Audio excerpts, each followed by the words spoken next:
हमारा के देखा गरिया हवई छे दोसरा छोरा के पटिया हवई छे गे सुना हमारा के देखा गरिया हवई छे दोसरा छोरा के पटिया हवई छे ये छौरी तोहर काट लेबो ज्यादा बजबे त दुनू तोहर चाट लेबो ये छौरी बजबे त सामान तोहर काट लेबो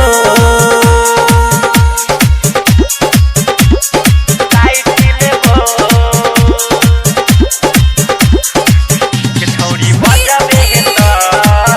सामान तोहर काट लेबो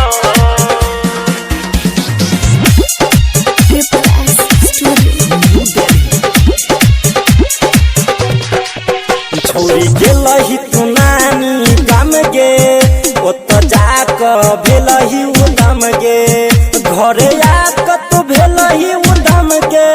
आगो जमिले अब छोरा सुबह शाम गे छौरी गेलही तू नानी गाम गे ओत जाक भेलही उदम गे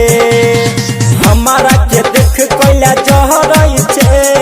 सब दिन हमारा सलहरई छे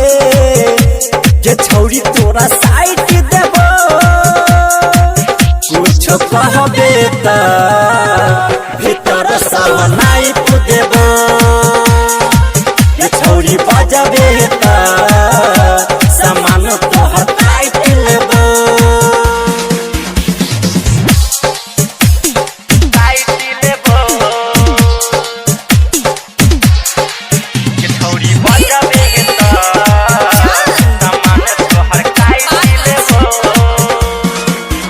डाक्टर बी के बम सा फसलही जग छौरा सचिन के तू गेलही छौरी के हन तू भागलही कोन करम नहीं तू गेलही डाक्टर बी के बम सा फसलही जग छौरा सचिन के तू देलही राजू राज प्रेम तोरा कह रही हो कहियो नहीं मन तोरा भह रही हो ये छौरी तोरा झाँक देबो गरियाई बेटा ई सब लड़ाई लेबो गरियाई बेटा सामान तोहर काट लेबो हमारा के देख गरिया हवई छे दोसरा छोरा के पटिया हवई छे ये छौरी तोहर काट लेबो